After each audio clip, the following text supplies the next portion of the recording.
When a billion-dollar heir is humiliated in front of the world's elite, his fiancée declares she won't marry a broken man in a wheelchair.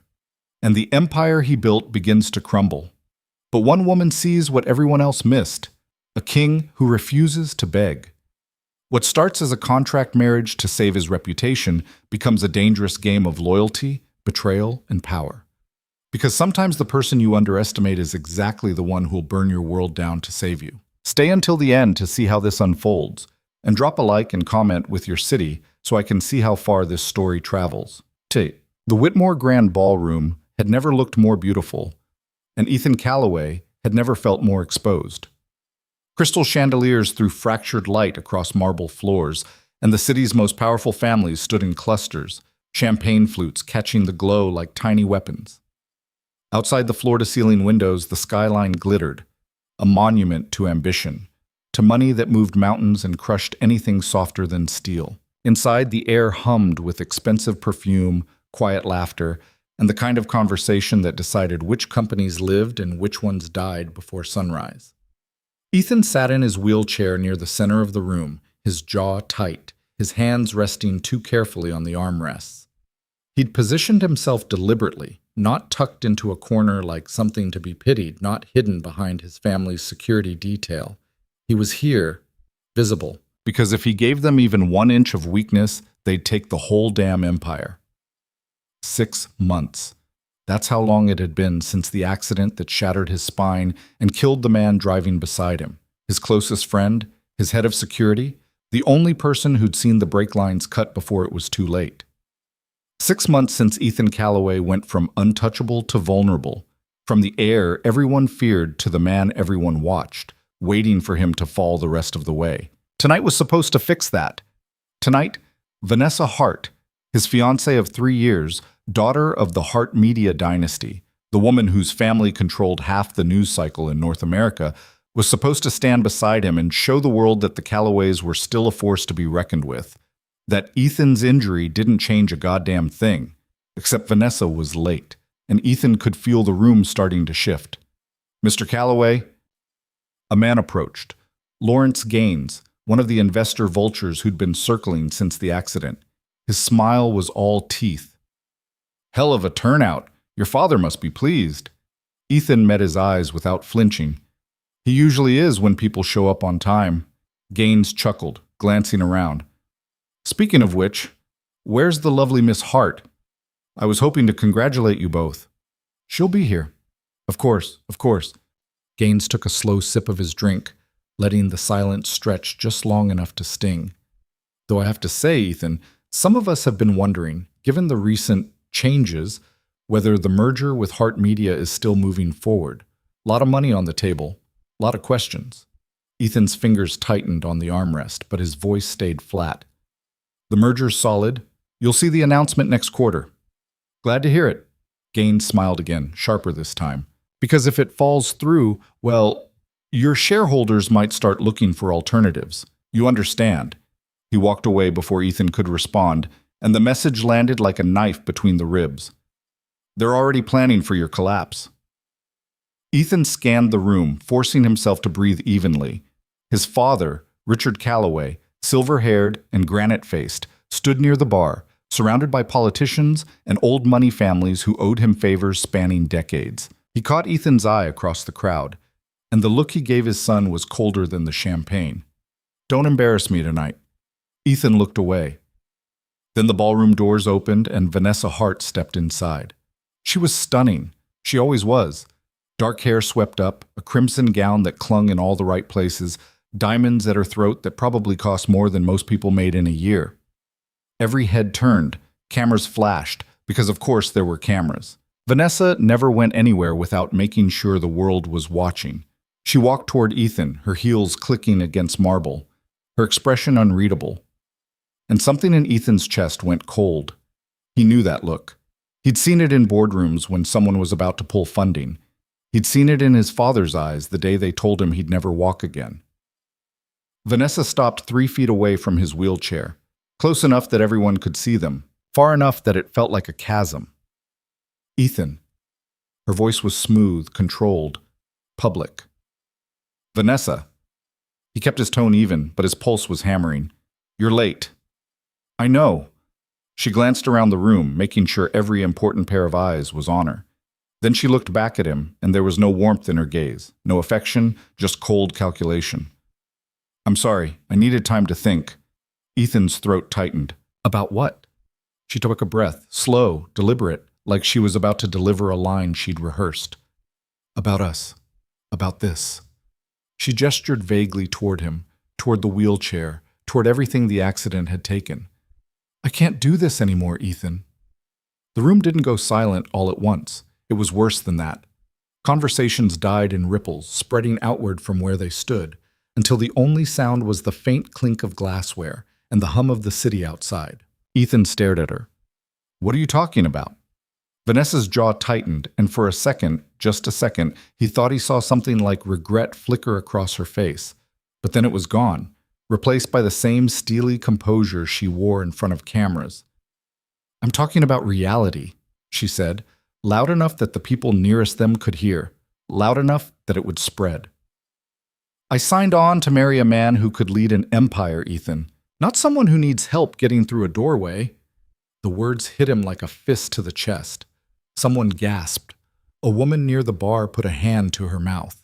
Across the room, Richard Calloway's expression went from stone to volcanic. Ethan forced himself to breathe. "You don't mean that." "I do." Vanessa's voice didn't waver. "I've tried, Ethan. I really have. But I can't spend the rest of my life watching you struggle. I can't marry a broken man." The room exploded. Not literally, but close. Whispers erupted like wildfire. Phones came out. Reporters who'd been hovering near the edges started moving closer, vultures smelling blood. Ethan felt the walls closing in. His hands shook on the armrests, and he hated himself for it, hated that they could see it, hated that Vanessa was doing this here, in front of everyone, with cameras rolling and his enemies watching and his father's empire balanced on a knife's edge. "Vanessa," his voice cracked, and he hated that too. "Don't do this." She looked at him, and for the first time her mask slipped just enough for him to see what was underneath. Pity. "I'm sorry," she said quietly. Then louder, turning toward the crowd. "I can't marry him. The engagement is over." She pulled the ring off her finger, a flawless diamond that had belonged to his grandmother, and set it on the table beside him. Then she turned and walked toward the exit, her head high, her steps confident, like she'd just won something instead of destroying him. The room erupted. Investors closed in. Reporters shouted questions. Richard Calloway shoved through the crowd, his face twisted with fury. And Ethan knew that the second his father reached him, the lecture would be brutal, the blame would be absolute. And in the chaos, in the noise, and the flashing lights, and the feeling of his entire world cracking apart, Ethan Calloway made himself sit straighter. He didn't beg. He didn't chase her. He didn't break. He just sat there, in the center of the ballroom, surrounded by enemies, and swallowed the rage burning in his throat. Because if they saw him cry, if they saw him plead, if they saw him as anything less than a man who could still run an empire from a goddamn wheelchair, it was over. Claire Bennett stood near the back of the ballroom, holding a champagne flute she hadn't touched, and watched the entire thing fall apart. She wasn't supposed to be here. Not really. She was a translator, hired last minute because one of the Calloway family's international partners needed someone who could handle Mandarin, French, and legal jargon without breaking a sweat. She'd been standing in the background all night, doing her job, staying invisible. But she'd seen everything. She'd seen Vanessa Hart walk in like a queen. She'd seen Ethan Calloway's face change the second his fiancée stopped too far away. She'd seen the whole brutal public execution play out in front of a room full of people who would turn it into headlines by morning. And she'd seen something nobody else seemed to notice. Ethan hadn't begged. He should have. Most men would have. Most men, faced with that kind of humiliation, would have tried to salvage it, argued, pleaded, made promises. But Ethan Calloway had just sat there, shoulders squared, jaw tight, and let her walk away. Claire didn't know if that made him strong or stupid. But it sure as hell made him interesting. "Miss Bennett?" She turned, startled, and found herself looking at a man in his 50s, Expensive suit, sharp eyes, the kind of presence that said, "I make decisions that ruin lives before breakfast." "I'm Marcus Hale," he said, extending a hand. "Senior advisor to the Calloway family." Claire shook his hand carefully. "I know who you are, Mr. Hale." "Good. Then you'll understand when I say we have a problem." He glanced toward the center of the room, where Ethan was surrounded by reporters and investors, his expression locked down like a vault. "And we need someone to help fix it." Claire frowned. "I'm just a translator." "You're more than that." Hale's gaze was clinical, assessing. "You're smart, you're discreet, and you're not part of the circus. That makes you valuable." "Valuable how?" Hale leaned in slightly, lowering his voice. "How would you like to make a year's salary in 12 months, Miss Bennett? All you have to do is marry Ethan Calloway." Claire blinked. Then she laughed, short, startled, disbelieving. "You're joking." "I'm not." She stared at him, waiting for the punchline. It didn't come. "You want me to what exactly? Play pretend so the tabloids have something new to talk about?" "I want you to restore his image," Hale said bluntly. "Vanessa just made him look weak in front of every investor, competitor, and political enemy we have. If we don't fix this fast, the empire crumbles, shareholders pull out, rivals move in. The Calloway name becomes a punchline. And you think a fake marriage fixes that?" "I think the right marriage does." Hale's eyes narrowed. "Someone who's not a socialite. Someone who looks like she chose him, not his money. Someone the public can root for." Claire shook her head slowly. "You don't even know me." "I know enough." Hale pulled a slim folder from his jacket and handed it to her. "Claire Bennett, 28, Columbia graduate, dual degrees in linguistics and international relations. You've been working freelance for 3 years, barely keeping your head above water. Your father's a retired professor with medical bills piling up. You're one bad month away from losing everything." Claire's stomach dropped.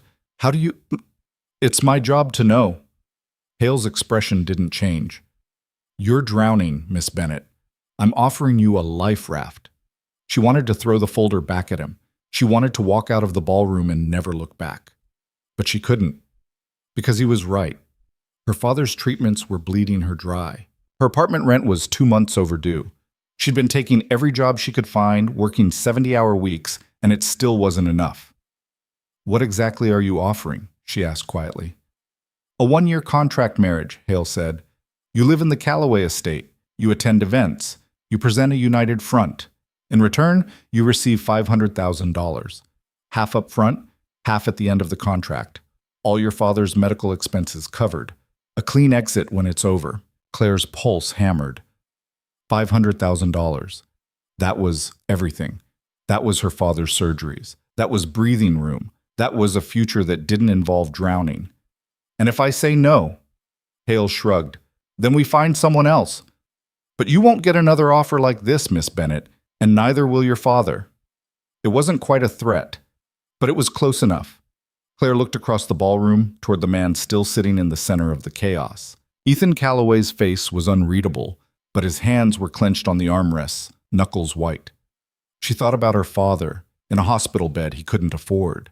She thought about the stack of bills on her kitchen counter. She thought about what it felt like to work yourself to the bone and still come up short. And she thought about the way Ethan Calloway hadn't begged when the woman he loved walked away. "I have conditions," Claire said finally. Hale raised an eyebrow. "Go on." "I won't be treated like decoration. I speak my mind, and I keep my dignity. If I'm going to do this, I do it on my terms." For the first time that night, Hale smiled. "I think you'll fit in just fine, Miss Bennett." But 48 hours later, Claire Bennett stood outside the Calloway estate with a single suitcase and a contract she'd read 17 times. The house, mansion, loomed in front of her, all glass and stone and old money, surrounded by gates that probably cost more than her entire neighborhood. A security guard had already scanned her ID, checked her name off a list, and waved her through without a word. She felt like she was walking into a cage. The front door opened before she could knock, and Marcus Hale stepped out, looking exactly as composed as he had at the gala. "Miss Bennett, right on time."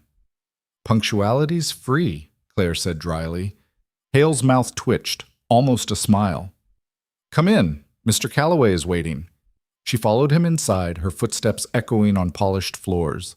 The interior was exactly what she'd expected. Expensive, cold, designed to impress rather than comfort. Art on the walls that probably belonged in museums. Furniture that looked like no one was allowed to sit on it. Hale led her through a series of hallways, past rooms she didn't have time to look at, until they reached a set of double doors. He knocked once, then pushed them open. The office beyond was massive.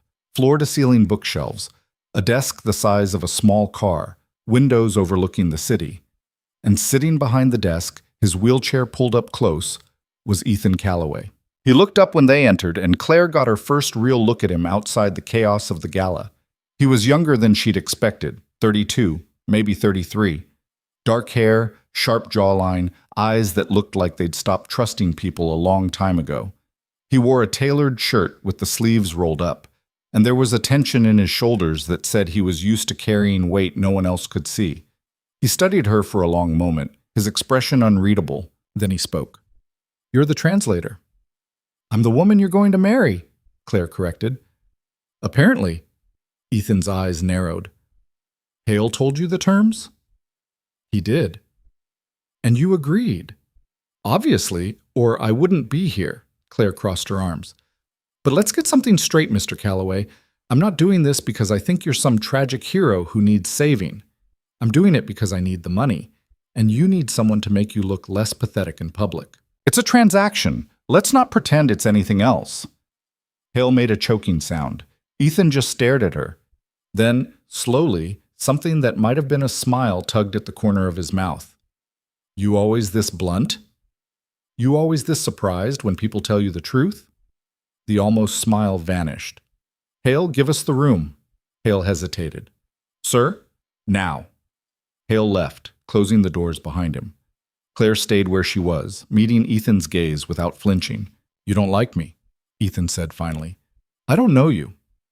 But you're here anyway, because I need the money. I told you that." Ethan leaned back in his wheelchair, still watching her like he was trying to figure out if she was real or some kind of elaborate joke. Most people would at least pretend to be sympathetic.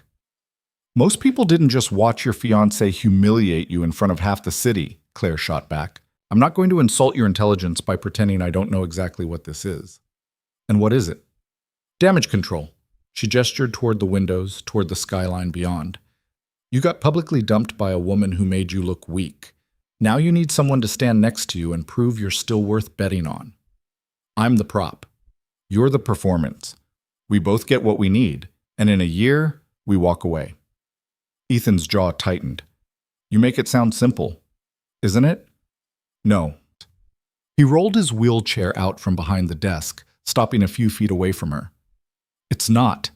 Because the second you walk into this house, you become a target. My enemies will come after you. The press will tear you apart. And if you crack under the pressure, if you say the wrong thing or show the wrong emotion at the wrong time, this whole thing collapses. So before we sign anything, I need to know. Can you handle it?" Claire held his gaze. "Can you?" Ethan's eyes flashed, and for a second she thought she'd pushed too far. Then he laughed, sharp, bitter, unexpected. "You've got nerve, I'll give you that." "I've got bills to pay," Claire said flatly. "Nerve's just a side effect." Ethan studied her for another long moment. Then he reached for a folder on his desk and slid it toward her. "Read it, sign it, and understand that once you do, there's no going back." Claire picked up the folder, flipped it open, and scanned the contract one more time. Everything was there. The money, the timeline, the expectations. 1 year. Public appearances. Maintain the illusion. She pulled out a pen. "One condition," she said. Ethan raised an eyebrow. "You already gave Hale your conditions. This one's for you." Claire met his eyes. "I won't lie to the press, and I won't lie to you. If you ask me a question, you get an honest answer, even if you don't like it." Ethan's expression shifted. Surprise, maybe? Or something close to respect. "Deal," he said quietly. Claire signed her name at the bottom of the contract, and just like that, she became Mrs. Ethan Calloway. The wedding was small, private, brutal in its efficiency. No guests, no flowers, Just a judge, 2 witnesses, and a photographer to document the moment for the press release that would go out the next morning. Claire wore a simple dress she'd bought off the rack. Ethan wore a suit that probably cost more than her car. They stood in front of the judge. Well, Claire stood. Ethan stayed in his wheelchair and repeated words that meant nothing. When the judge said, "You may kiss the bride," Ethan looked at Claire with an expression that said, "We don't have to do this." But Claire leaned down and pressed her lips to his, brief, clinical, just enough for the photographer to capture. When she pulled back, Ethan's eyes were unreadable. "Welcome to the family," he said quietly. Claire didn't answer. The first night in the Calloway estate, Claire couldn't sleep. Her room, her suite, was 3 times the size of her old apartment, with a bed that felt like sleeping on a cloud and windows that overlooked the city like she owned it. Everything was perfect. Everything was cold. She sat by the window, staring out at the lights, and wondered what the hell she'd just done. Downstairs, she could hear voices, low, tense, angry. Ethan and his father, probably. She'd met Richard Calloway exactly once, at the signing, and the man had looked at her like she was a stain on his carpet. "You're a Band-Aid," his expression had said, "and you won't last." Claire pressed her forehead against the glass and closed her eyes. She thought about her father, safe in a hospital bed she could finally afford. She thought about the money in her account, the weight lifting off her chest for the first time in years, and she thought about the man downstairs, the one who'd swallowed his pride and married a stranger to save an empire that was eating him alive. 1 year, she told herself. You can survive anything for 1 year. But as she sat there, listening to the distant sound of Ethan's voice cutting through the silence, she couldn't shake the feeling that she'd just stepped into something far more dangerous than a contract marriage. She'd stepped into a war, and she didn't even know who the enemy was yet. The morning after the wedding, Claire woke to the sound of shouting. She sat up, disoriented, her brain taking a second to catch up with where she was. The suite, the estate, the contract she'd signed that made her Mrs. Ethan Calloway in every legal sense except the one that actually mattered. The shouting got louder. Claire threw off the covers and crossed to the door, pressing her ear against the wood. 2 voices, both male, both furious.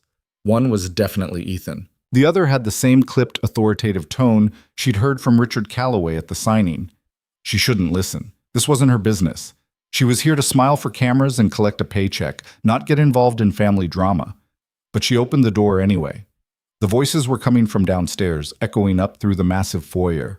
Claire moved quietly to the top of the staircase, staying out of sight, and looked down. Ethan was in the entrance hall, his wheelchair positioned in front of the main doors like he was blocking an exit. Richard stood opposite him, dressed in a suit that probably cost more than Claire's entire wardrobe, his face twisted with contempt. "You married a translator," Richard spat. "A nobody. Do you have any idea what the board is going to say?" "I don't give a damn what the board says."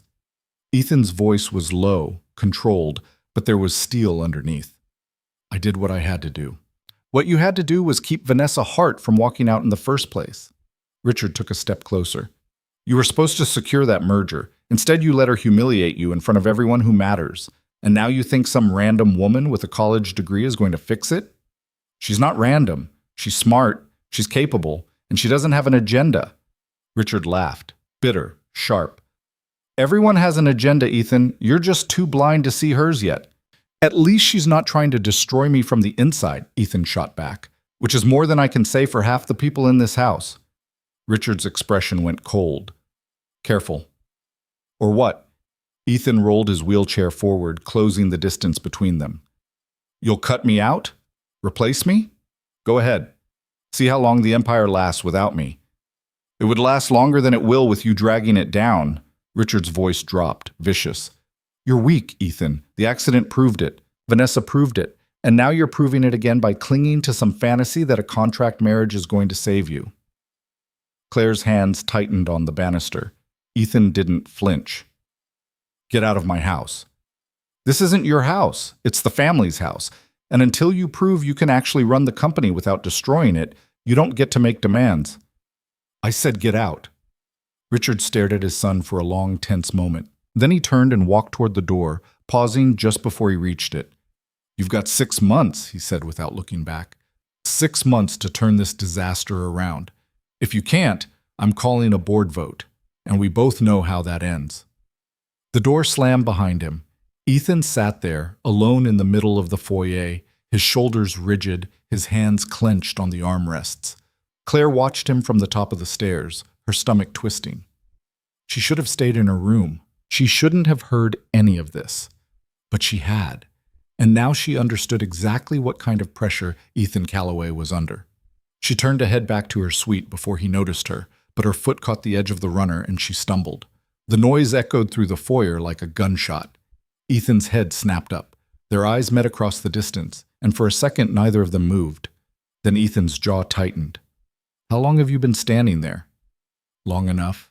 Claire straightened, refusing to look guilty. "Your father's a real charmer. He's protective of the company. He called you weak. He's not wrong." Claire started down the stairs, her hand trailing along the banister. "Yes, he is." Ethan watched her descend, his expression guarded. "You've known me for 2 days. You don't know what I'm capable of. I know you didn't beg Vanessa to stay." Claire reached the bottom of the staircase and stopped a few feet away from him. "I know you signed a contract with a stranger instead of rolling over and letting your empire collapse. And I know you just told your father to get out of your house, which takes more spine than most people have." Ethan's eyes narrowed. "That doesn't mean I'm not weak. It means you're still fighting," Claire said bluntly. "Weak people give up. You're still here." He stared at her like he was trying to decide if she was mocking him or if she actually meant it. Claire didn't wait for him to figure it out. "I'm going to make coffee. You want some?" Ethan blinked, thrown. "What?" "Coffee. It's a beverage. People drink it in the morning." She turned toward what she assumed was the kitchen. "I'm guessing you could use some." "The staff handles that." "Great. Where are they?" "It's 6 in the morning. They don't start until 7. Claire looked back at him, eyebrows raised. "So that's a yes?" For the first time since she'd met him, Ethan Calloway looked genuinely confused. "You don't have to." "I know I don't have to. I'm offering." She started walking again. "You coming, or are you going to sit there and brood?" She heard the soft whir of his wheelchair behind her, and she hid a smile. The kitchen was absurdly large, marble countertops, industrial-grade appliances, enough space to cook for a small army. Claire found the coffee maker after opening 3 wrong cabinets, and by the time she'd figured out how to work the stupidly complicated machine, Ethan had rolled up beside the counter. "You don't know how to use it," he said, watching her fumble with the buttons. "I'm figuring it out. There's a manual." "I don't need a manual. I need this thing to stop acting like it requires a degree in engineering." She jabbed at another button, and the machine beeped indignantly. "Who designs a coffee maker with 12 settings?" "It's coffee. You brew it, that's it." Ethan reached over and pressed a single button. The machine hummed to life. Claire glared at it. "That's what I did. You pressed the espresso setting. It's all the same. It's really not." "Well, now I know." She leaned against the counter, crossing her arms. "You always this helpful, or am I special?" "You're persistent. There's a difference." The coffee finished brewing, and Claire poured 2 cups, sliding one across the counter to Ethan. He took it without comment, and they stood there in the massive, silent kitchen, drinking coffee while the city woke up outside the windows. "Your father thinks I'm going to screw this up," Claire said finally. "He thinks everyone's going to screw it up. It's not personal." Felt pretty personal. Ethan took a sip of his coffee, his gaze distant. He's been running this company for 40 years. He built it into what it is, and now he's watching his son, who was supposed to take over seamlessly, struggle to hold it together. So yeah, he's angry, but it's not about you. It's about you. It's about survival. Ethan set the cup down, his fingers drumming against the counter. The Calloway Group isn't just a business. It's a legacy. Generations of work, of strategy, of power. And if I lose it, I don't just lose a company. I lose everything my family built. Claire studied him. "Is that why you agreed to this? The contract marriage?" "Partly." "What's the other part?" Ethan met her eyes, and for a moment she saw something raw underneath the control. "Because I'm tired of people treating me like I'm already dead." The words hung in the air between them, heavy and honest. Claire didn't know what to say to that, so she just nodded. They finished their coffee in silence. Later that morning, Marcus Hale appeared in the doorway of Claire's suite with a tablet and an expression that said, "We have work to do."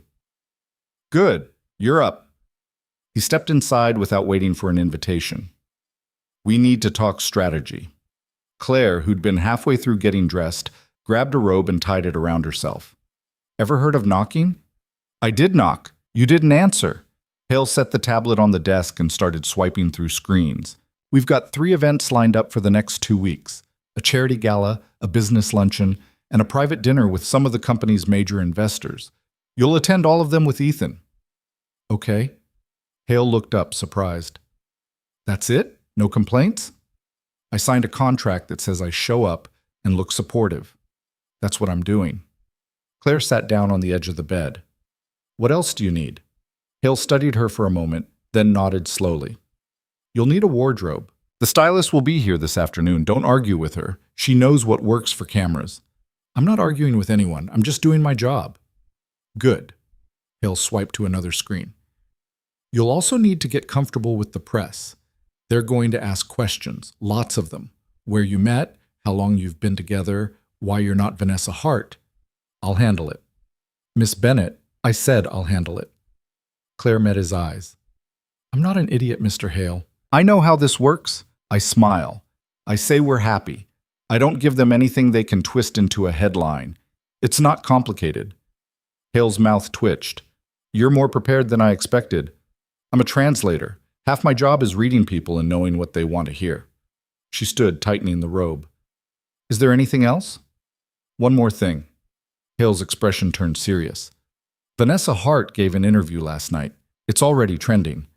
Claire's stomach sank. "What did she say?" Hale handed her the tablet. The video was queued up and ready to play.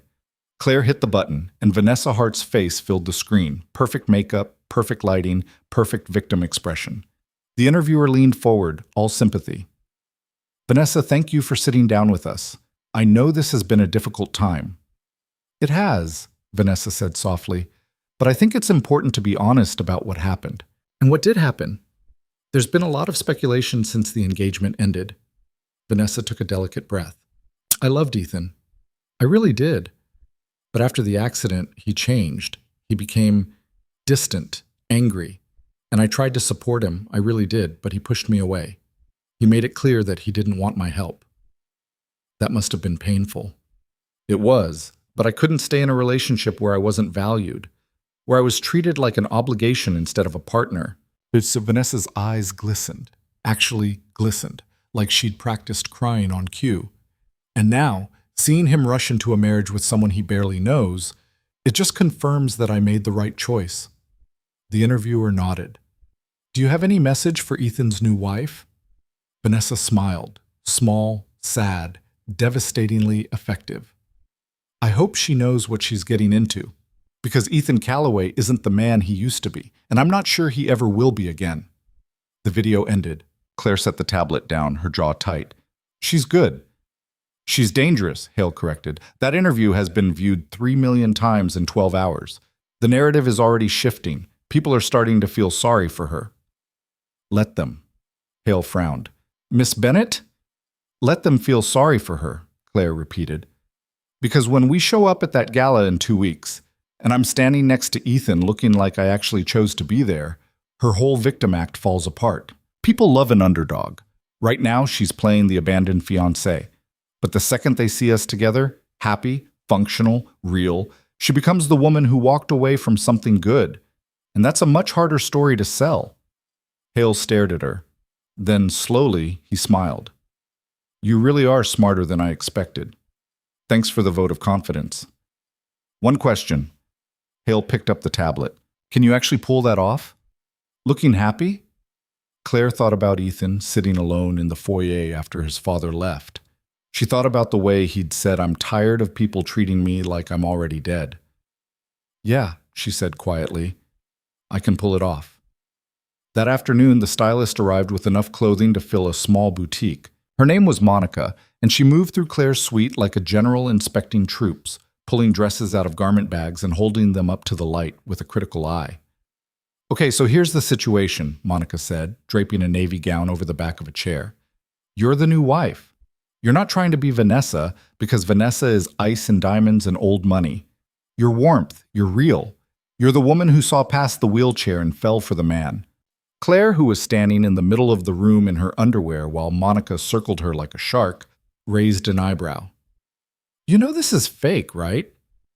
Honey, everything's fake until it looks real on camera. Monica pulled out another dress, emerald green, simple, elegant. This one. Try it on. Claire pulled the dress over her head, and Monica zipped her up, tugging at the fabric until it sat perfectly. There. Monica stepped back, nodding. That's the one for the gala. Understated but confident. You're not competing with anyone. You're just there, supporting him. Claire looked at herself in the mirror. The dress fit like it had been made for her, hugging her curves without being obvious about it, the color bringing out the warmth in her skin. She looked expensive. She looked like she belonged. She hated how good that felt. What about jewelry? Claire asked. Keep it simple. Small earrings, maybe a bracelet. Nothing that screams, look at me. Monica pulled out her phone and started typing. I'll have options sent over tomorrow. Now, let's talk about hair and makeup. I can handle my own hair and makeup. Monica looked up, skeptical. You sure? I've been getting ready for events my entire adult life. I think I can manage. Fair enough? Monica zipped up the garment bags. But if you change your mind, call me. I've made worse situations look good. After Monica left, Claire stood in front of the mirror, still wearing the green dress, and wondered what the hell she was doing. 2 weeks ago, she'd been drowning in bills and taking every translation job she could find just to keep her head above water. Now she was standing in a mansion, wearing a dress that cost more than her monthly rent, preparing to lie to the entire world about being in love with a man she barely knew. And the worst part? She was starting to think she could actually pull it off. A knock on the door broke her thoughts. Come in, she called. The door opened and Ethan rolled inside, stopping when he saw her. His expression shifted, something between surprise and something else Claire couldn't quite read. You look, he trailed off. Like I'm worth $500,000?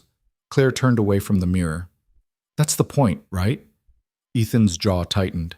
I was going to say you look good. Same thing. It's not. Claire crossed her arms. Did you need something, or are you just here to critique the wardrobe?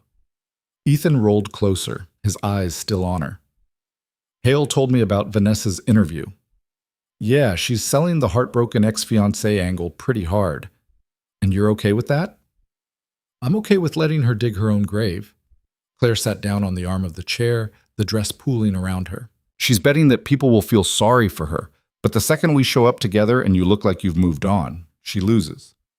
Because nobody likes the person who walked away and then came back crying about it. Ethan studied her. You've thought about this. I've thought about a lot of things. Claire met his gaze. Including the fact that your father's right about one thing. I do have an agenda. I need this to work so I can get paid and take care of my dad. So, yeah, I'm invested in making you look good. Because if you fail, I fail. And I don't plan on failing.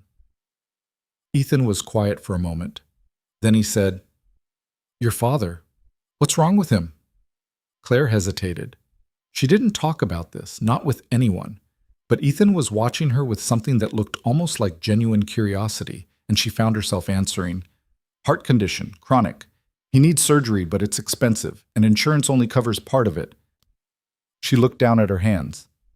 He was a professor, linguistics. He taught me everything I know about languages, about how words can build bridges or burn them down. And now he's in a hospital bed, and I can't fix it. So you took this job. So I took this job, Claire agreed, because $500,000 fixes it, and I'd do a lot worse than fake a marriage to save my father.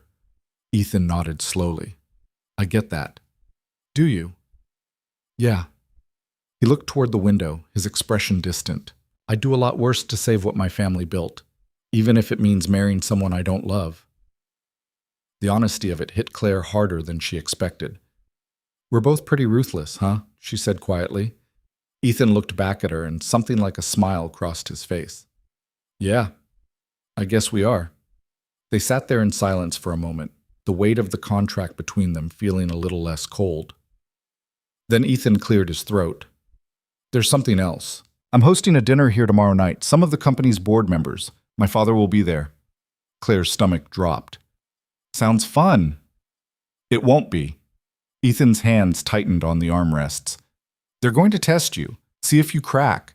If you say the wrong thing, or if you look uncomfortable, they'll use it against me. So I need to be perfect. You need to be convincing. Ethan met her eyes. Can you do that?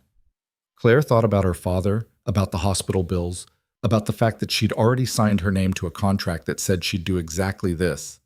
Yeah, she said, I can do that. The next night, Claire stood in front of her closet and tried not to panic. Monica had left her a dozen options, but none of them felt right. Too formal, too casual, too obvious. She finally settled on a simple black dress. Classic, understated, the kind of thing that said, I'm not trying to impress you, but I'm not intimidated either. She pulled her hair back into a low bun, added small gold earrings, and checked herself in the mirror one last time. You can do this. It's just dinner, just a few hours. Downstairs, the dining room had been transformed. The long table was set with crystal and silverware that probably cost more than Claire's car, and staff moved quietly through the space, making final adjustments. Ethan was already there, positioned at the head of the table, dressed in a sharp suit that made him look every inch the heir to an empire. He looked up when Claire entered, and his eyes did that thing again, the quick flicker of surprise before the mask came back down. You ready? He asked. As I'll ever be. The guests started arriving 15 minutes later. Richard Calloway came first, his expression neutral, but his eyes sharp as they landed on Claire. Then came the board members, men and women in their 50s and 60s, dressed in expensive suits and practiced smiles. Claire shook hands, smiled, and made small talk, all while feeling like she was being dissected. So, Mrs. Calloway, one of the board members, a woman named Diane, said as they sat down for dinner, How did you and Ethan meet? Claire had practiced this. She and Ethan had gone over the story twice. At a conference, Claire said smoothly. I was translating for one of the international partners. Ethan was there for a presentation. We started talking during a break, and she glanced at Ethan, letting her expression soften. I don't know. It just felt easy. Ethan's hand moved across the table, covering hers. The touch was warm, deliberate, and completely for show. But it worked. Diane smiled. How lovely. And the wedding was quite sudden, wasn't it? It was, Ethan said before Claire could answer. But when you know, you know. Richard, sitting at the opposite end of the table, made a sound that might have been a scoff. Claire's fingers tightened under Ethan's hand, but she kept her smile in place.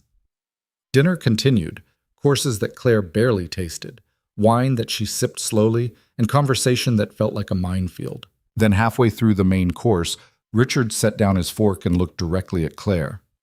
Tell me, Mrs. Calloway, he said, his tone deceptively casual. What do you know about the Calloway Group's portfolio? Claire felt every pair of eyes turned toward her. This was the test. Richard wasn't asking because he cared about her answer. He was asking because he wanted to prove she didn't belong here. Claire set down her own fork, meeting Richard's gaze without flinching. I know you've got interests in real estate, energy, and tech, she said evenly. I know the merger with Hart Media was supposed to expand your influence in communications, but that fell through when Vanessa walked. And I know that right now you're sitting on 3 major deals that are waiting to close, but investors are nervous because they're not sure if Ethan's capable of running the company. The table went silent. Richard's eyes narrowed. And where did you hear that? I read.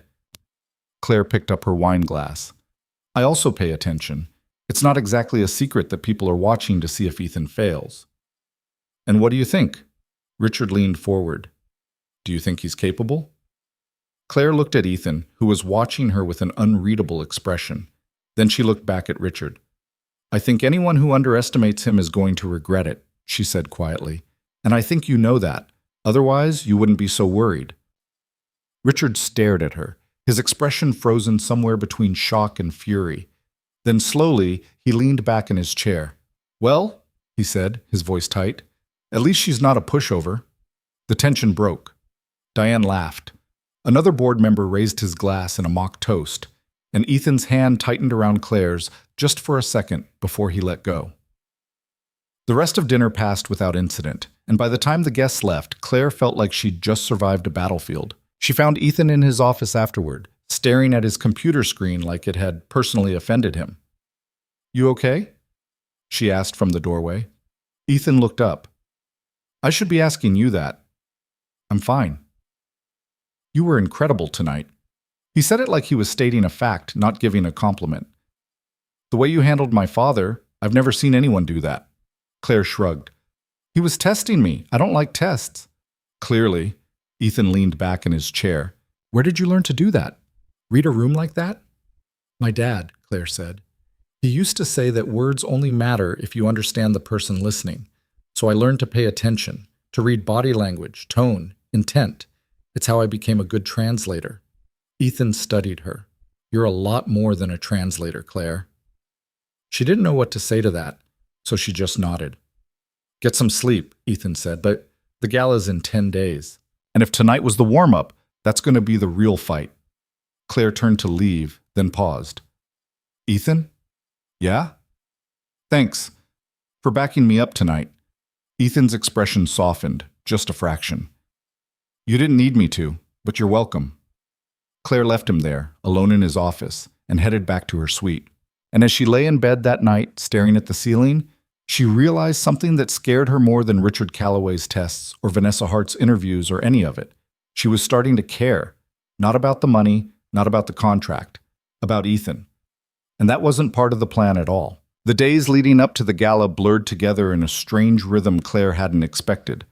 Mornings meant coffee in the kitchen with Ethan, sometimes in silence, sometimes with him rattling off his schedule while she listened and remembered details he'd forget by noon. Afternoons were hers, mostly, spent reviewing documents Ethan would casually leave on her desk with notes like thoughts?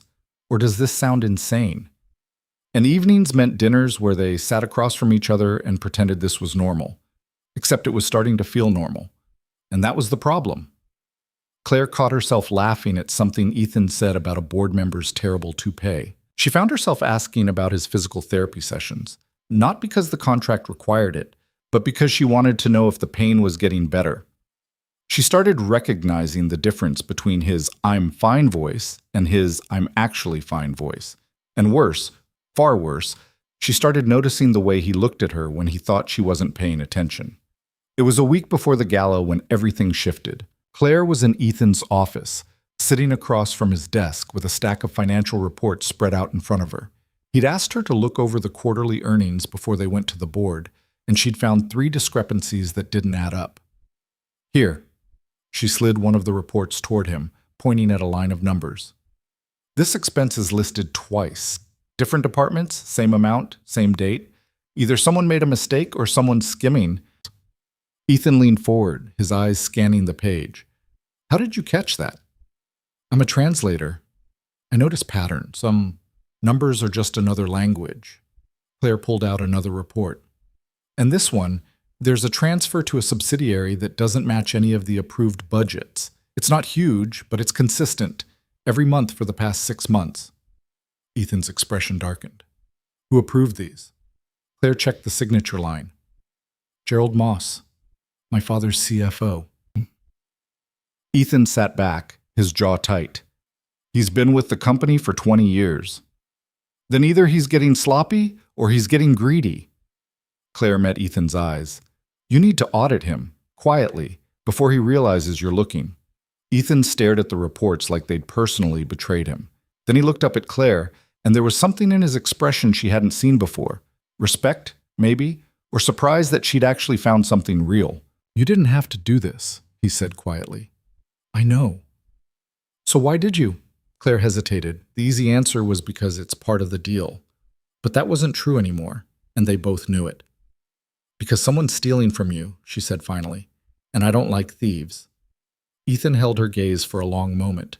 Then he reached for his phone. "I'm calling Marcus. We're running a full audit on Moss starting today." "Ethan, what?" "If Moss is dirty, he's not working alone.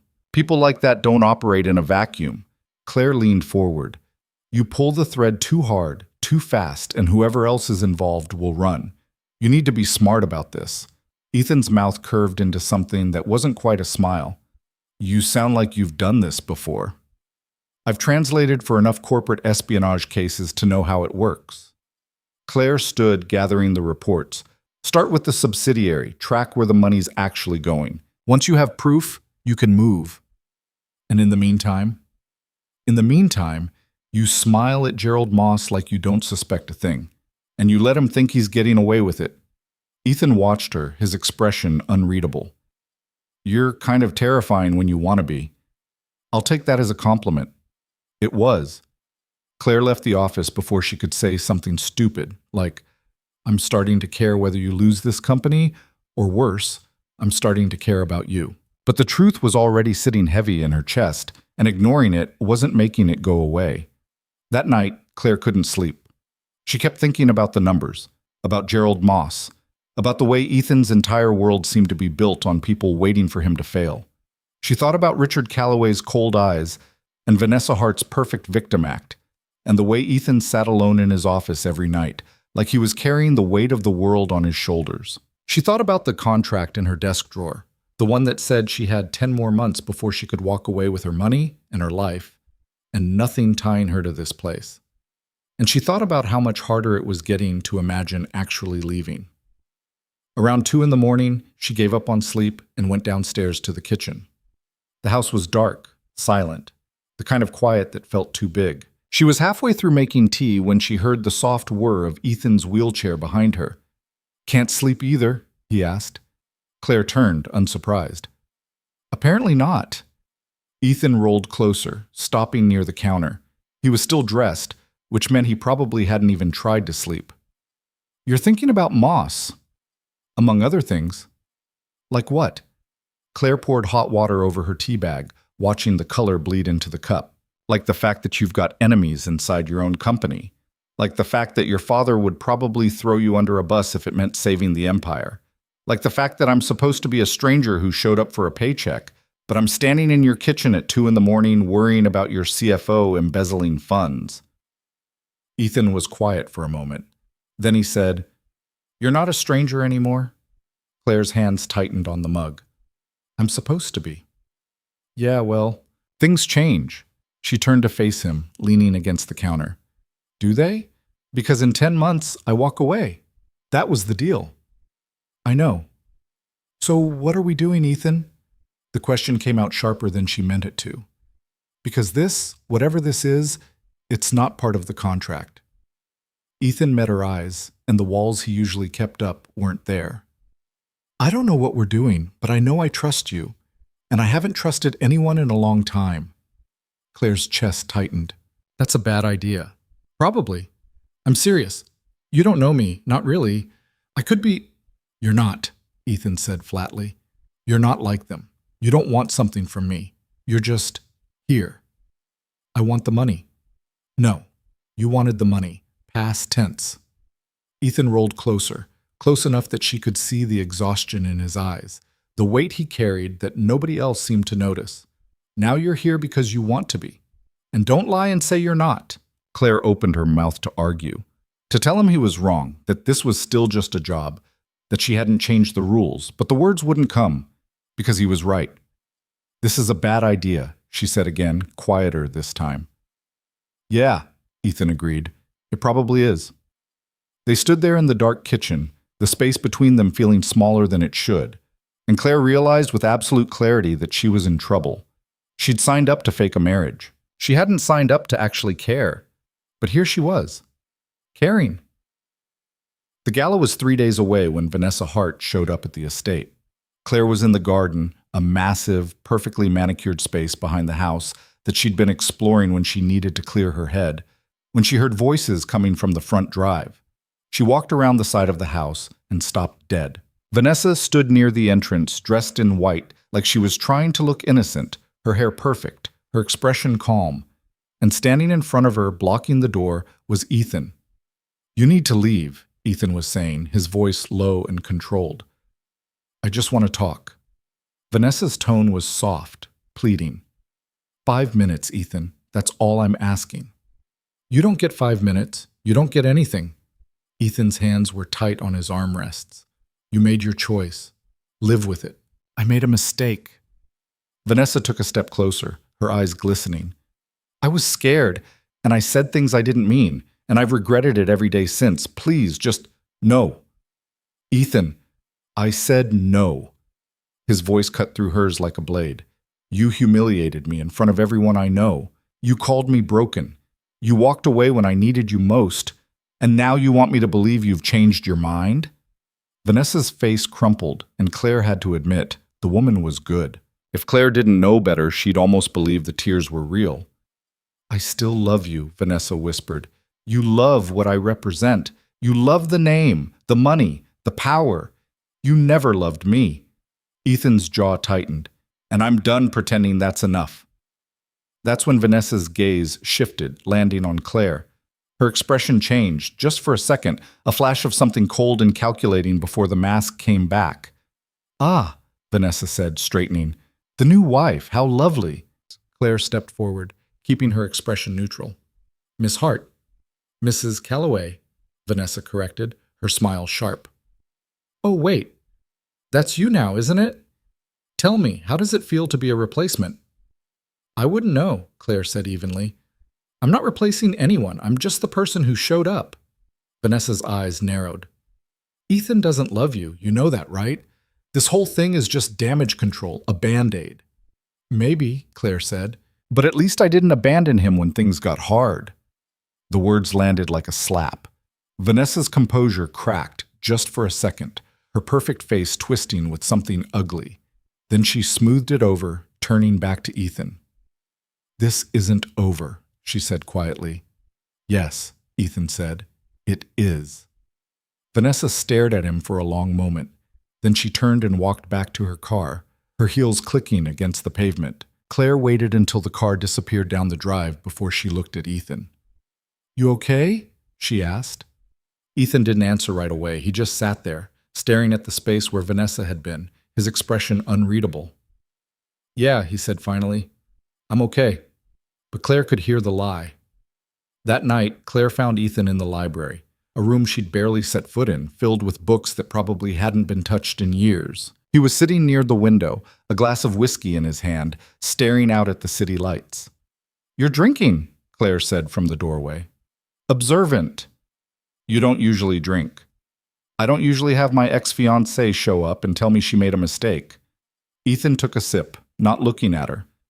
Turns out that's the kind of thing that makes you want whiskey. Claire crossed the room and sat down in the chair across from him. You don't believe her? No. Good. Ethan finally looked at her. Why good? Because she doesn't love you. She loves the idea of you. The version of you that came with power and status and no complications. Claire leaned forward. And the second things got complicated, she ran. That's not love, that's convenience. Ethan's mouth twisted into something bitter. And what would you know about love?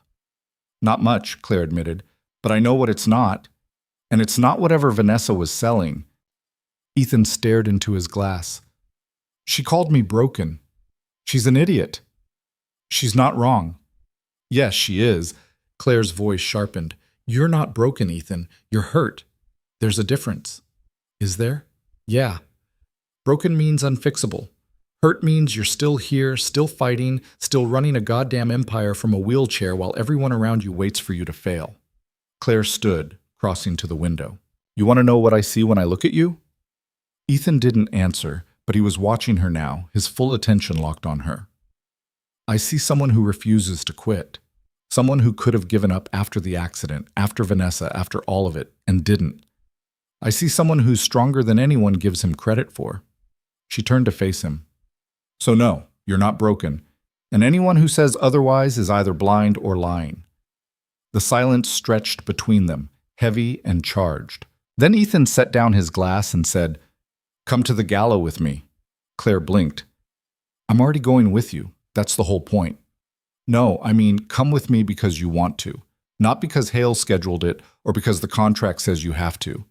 Ethan's eyes held hers. Come with me because you're choosing to. Claire's breath caught. This was the line, the one they'd been dancing around for weeks. Cross it, and everything changed. Stay on this side, and she could still pretend this was just a job. Okay, she said quietly. Ethan's expression shifted. Surprise, relief, something that looked almost like hope. Okay, he repeated. And just like that, the contract didn't matter anymore. The night of the gala arrived faster than Claire expected. She stood in front of the mirror in her suite, wearing the emerald green dress Monica had chosen. Her hair swept up, her hands shaking just enough that she had to set down her earrings twice before she got them in. This was it. The moment where everything either worked or fell apart. There was a knock on the door, and Ethan's voice came through. "You ready?" Claire took a breath. "Yeah, come in." The door opened, and Ethan rolled inside, dressed in a black tuxedo that made him look like he'd stepped out of a magazine. He stopped when he saw her, and his expression did that thing again, the one that made Claire's stomach flip. "You look—" He stopped, shaking his head. "You look incredible. You clean up pretty well yourself." Claire grabbed her clutch, trying to ignore the way her pulse was hammering. "Ready to face the wolves?" "With you?" "Yeah." They took the car to the venue, a historic palace on the edge of the city that had been rented out for the evening.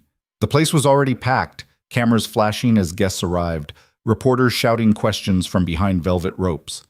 Claire felt Ethan tense beside her as their car pulled up. "Hey," she said, reaching over to touch his hand. "We've got this." Ethan looked at her and some of the tension eased. "Yeah, we do." The door opened and the noise hit them like a wave. Ethan rolled out first, and Claire stepped out beside him, and the cameras went insane. "Mr. Calloway, over here!" "Mrs. Calloway, how does it feel to be married?"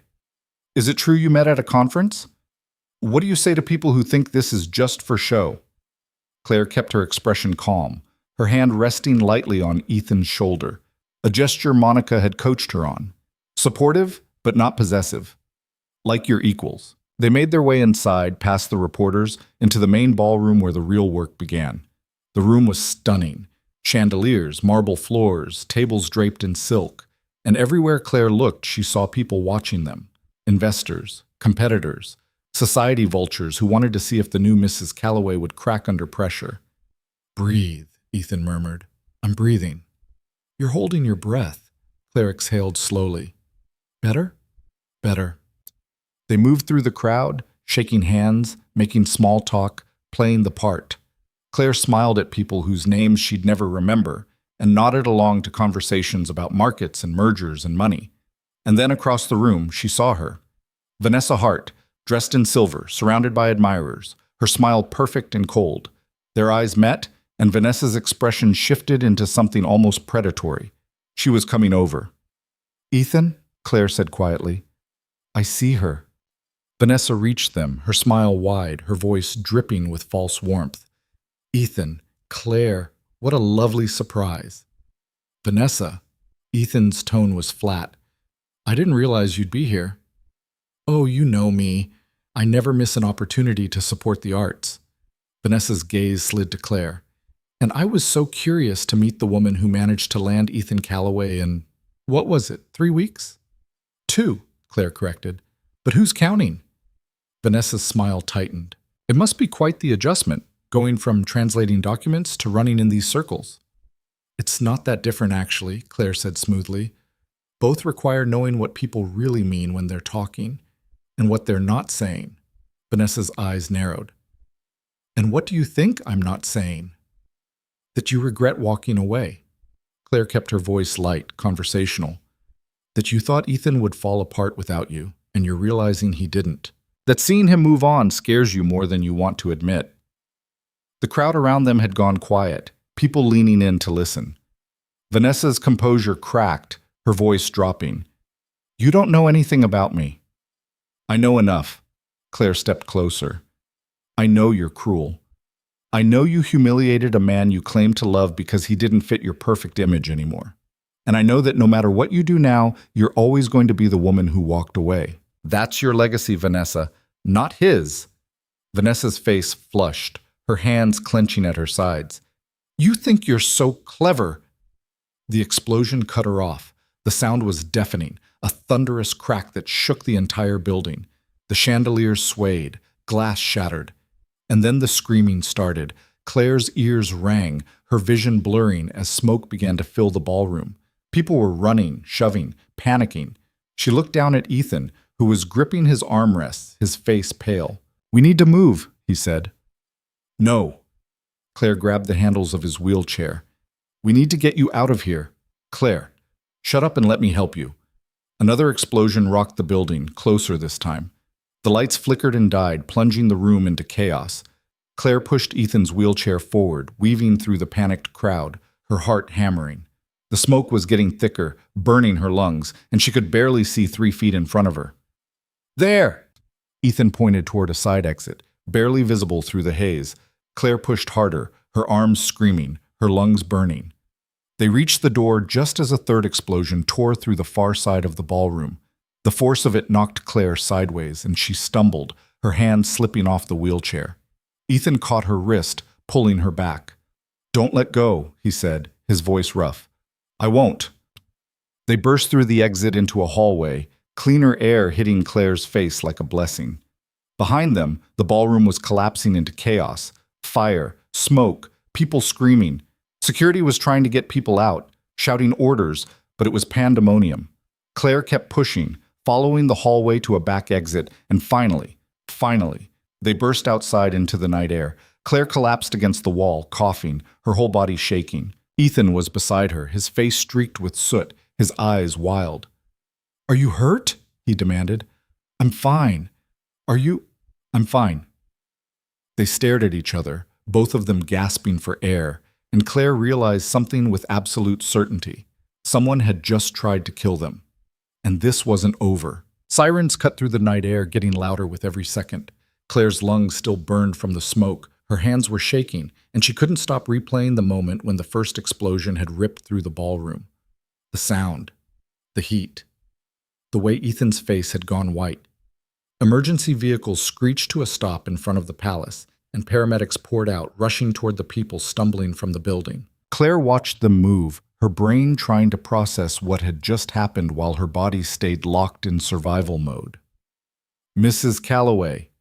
She turned to find Marcus Hale jogging toward them, his suit jacket gone, his shirt torn at the shoulder. Blood streaked down the side of his face from a cut near his temple, but he was moving like it didn't matter. Are you hurt? He demanded, his eyes scanning both of them. We're fine, Ethan said before Claire could answer. His voice was steady, but his hands were still gripping the armrests hard enough that his knuckles had gone white. What the hell happened?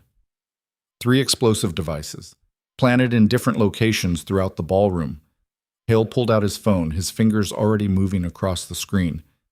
Security's reviewing footage now, but initial reports say they were triggered remotely. Someone wanted maximum damage. Claire's stomach dropped. This wasn't an accident. No. Hale's expression was grim. This was an attack. And you two were in the center of it. Ethan's jaw tightened. Who else was hurt? Injuries, mostly minor, some smoke inhalation, a few people trampled in the panic. Hale glanced toward the palace, where firefighters were still working to contain the blaze. Could have been a lot worse. Could have been us, Claire said quietly. Hale met her eyes, and she saw the confirmation there. This wasn't random. Someone had targeted the gala, and whether they'd been aiming specifically for Ethan or just wanted to cause chaos, the result was the same. They'd almost died. A paramedic approached, trying to convince Ethan to get checked out, but he waved her off. I'm fine. Check the people who were actually hurt. Sir, you inhaled a lot of smoke. I said I'm fine. Ethan's voice cut through the night like a blade, and the paramedic backed off, moving toward someone else. Claire crouched down beside his wheelchair, lowering her voice. You need to let them look at you. I need to figure out who just tried to blow me up. Ethan's eyes were hard, focused, and I need to do it before they try again. Ethan, don't. He looked at her, and the fear underneath the anger was raw enough to hurt. Don't tell me to be careful. Don't tell me to wait. Someone just attacked a room full of people to get to me, and I'm not going to sit here and pretend that's not what this was. Claire wanted to argue. She wanted to tell him he was wrong, that maybe this was random, that maybe it had nothing to do with him. But she couldn't, because he was right. Hale's phone buzzed, and he answered it, his expression darkening as he listened. When he hung up, he looked at Ethan with something close to dread. What? Ethan demanded. That was building security. They pulled the footage from the loading dock cameras. Hale hesitated. Gerald Moss was seen entering the building 4 hours before the gala. He wasn't on the guest list. The name hit Claire like a punch to the chest. Gerald Moss, the CFO they'd found skimming funds, the man Ethan had been quietly investigating. Ethan's face went cold. Where is he now? Gone. Left before the first explosion. Security's trying to track him, but he knew exactly when to get out, Ethan finished, his hands clenched into fists. He planted the bombs, or he knew who did. We don't have proof yet. I don't need proof. I need answers. Ethan spun his wheelchair toward the car, his voice sharp. Get me home, now.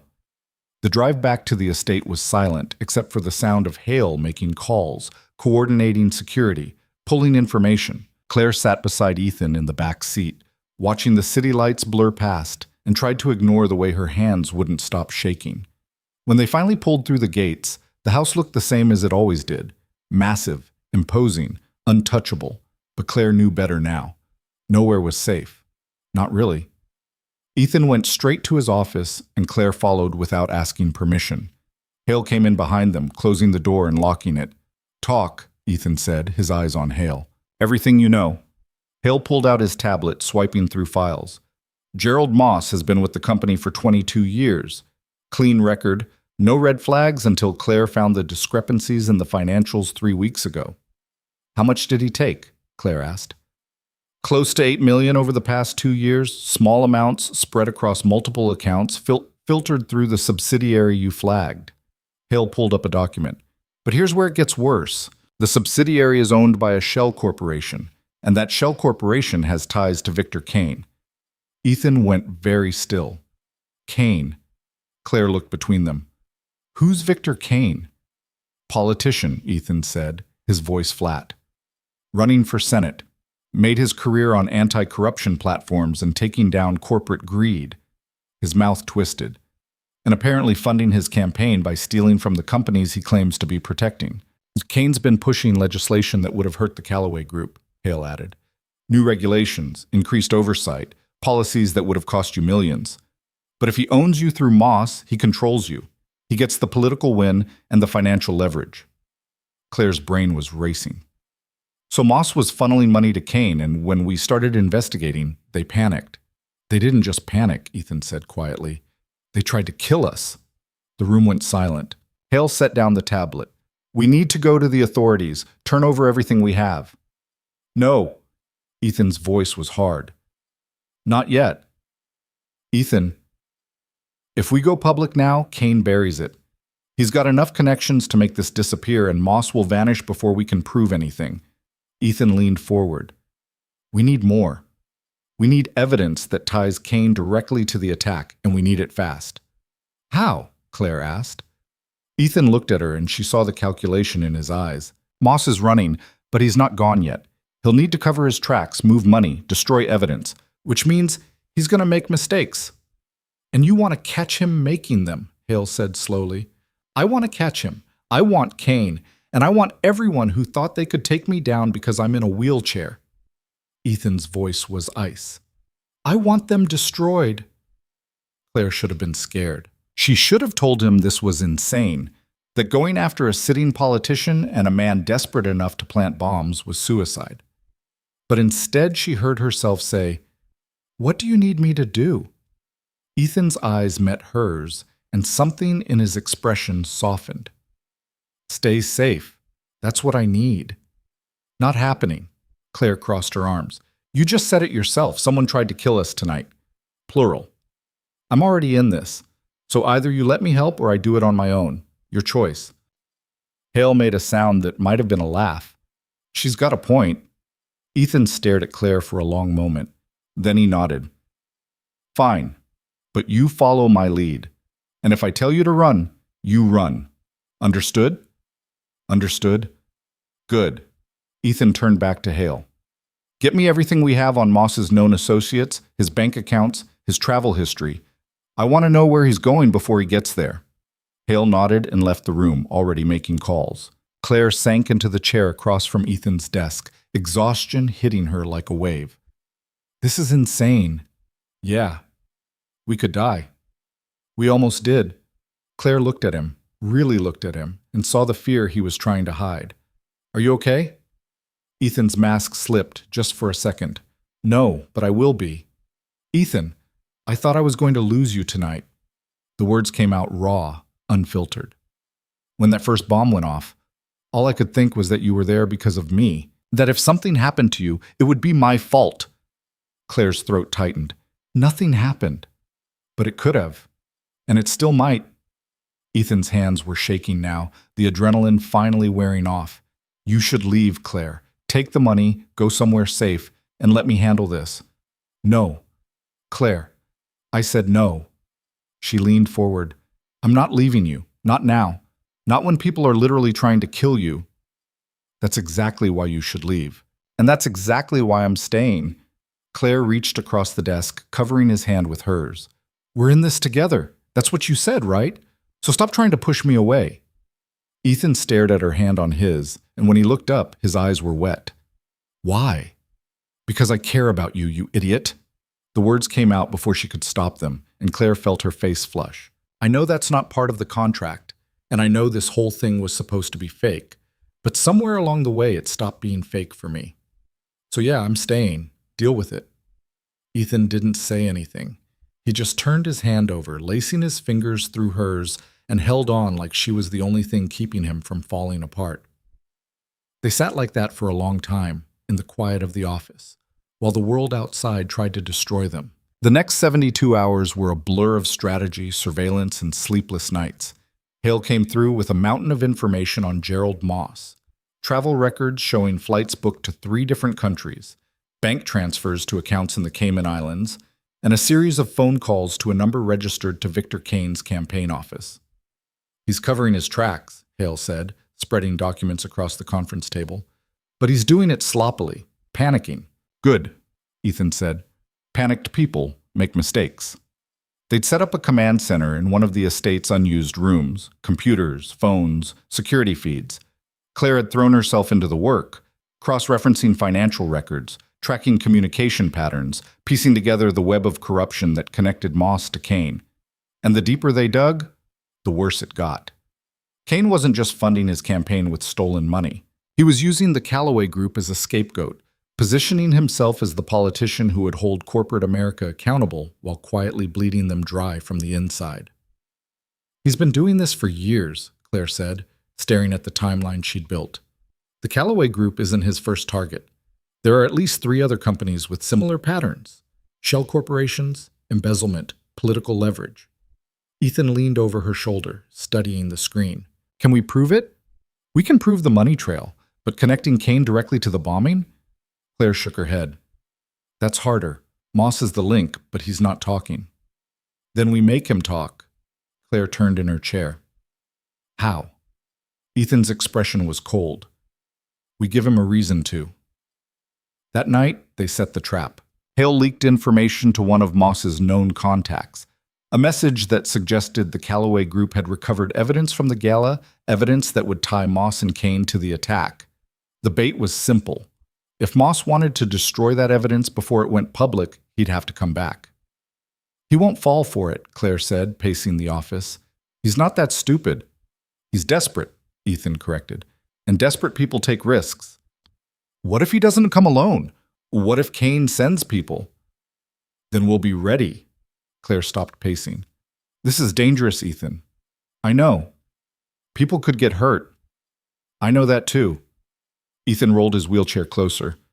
But if we don't do this, Kane gets away with it, Moss gets away with it, and they'll come after us again. This is the only way to end it. Claire wanted to argue. She wanted to find another solution, something safer, something that didn't involve baiting a killer back to the estate. But she couldn't think of one. Fine, she said, but I'm staying with you the whole time. Claire, non-negotiable. Ethan looked like he wanted to fight her on it. Then he just nodded. Okay. They waited. Hours passed. Midnight came and went. Claire sat in Ethan's office watching the security feeds. Her nerves stretched so thin she thought they might snap. Ethan was at his desk, his phone within reach. Hale positioned in another room with a direct line to private security they'd brought in, people Ethan trusted, people who weren't on the company payroll. Anything? Ethan asked. Claire shook her head. Nothing yet. Then at 2 in the morning, the sensors on the east perimeter tripped. Claire's heart jumped into her throat. Someone's here. Ethan grabbed his phone. Hale, we've got movement. On the screen, Claire watched a figure slip through the trees near the back gate. Dark clothes, moving carefully, avoiding the main cameras. That's him, Ethan said. Claire's hands were shaking. What do we do? We let him think he's winning, then we take him. Moss made it to the house, using a key card that should have been deactivated weeks ago, another sign that he'd had inside help. He moved through the lower floors, heading toward Ethan's office, and Claire's pulse hammered with every step he took. He's almost here, she whispered. Ethan positioned his wheelchair behind the desk, his expression calm. Stay behind me, no matter what happens. Ethan, promise me. Claire swallowed hard. I promise. The door to the office opened, and Gerald Moss stepped inside. He was in his 50s, graying hair, expensive suit now rumpled and dirty. He looked exhausted, desperate, and when he saw Ethan sitting behind the desk, his face went pale. Hello, Gerald, Ethan said calmly. Moss's hand went to his jacket pocket, and Claire's breath caught. Don't, Ethan said. Whatever you're reaching for, it's not going to help. Moss pulled his hand back, empty. You set me up. You tried to kill me. I'd say we're even. Ethan leaned back in his wheelchair. Where's Kane? I don't know what you're talking about. Wrong answer. Ethan's voice hardened. You've been funneling money to Victor Kane for 2 years. You helped him plant those bombs at the gala, and now you're here because you're scared the evidence we recovered is going to send you both to prison. Moss's face twisted. You don't have evidence. We have everything. Ethan gestured to the files stacked on his desk. Bank records, shell corporations, communication logs. We have you, Gerald. The only question is whether you want to go down alone or if you want to take Kane with you. Moss's hands were shaking. He'll kill me. He's already trying to kill you. You think he's going to let you live after this? You're a liability. Ethan's voice dropped. But if you cooperate, if you give us Kane, I can protect you. New identity, relocation, immunity. You'll never see the inside of a prison cell. Claire held her breath, watching Moss calculate his options. Then slowly Moss nodded. Okay, I'll talk, but I want the deal in writing. You'll get it. Ethan picked up his phone. Hale, bring them in. The doors opened and 3 men in suits stepped inside. FBI agents, Claire realized. Real ones, not private security. Moss's eyes went wide. I contacted them yesterday, Ethan said. Gave them everything we had. They've been waiting for you to confirm it. He looked at the agents. He's all yours. The agents moved forward and Moss didn't resist. He just stood there, his shoulders sagging, as they read him his rights and cuffed his hands behind his back. Victor Kane ordered the attack, Moss said, his voice hollow. He wanted you dead, Ethan. Said you were getting too close, asking too many questions.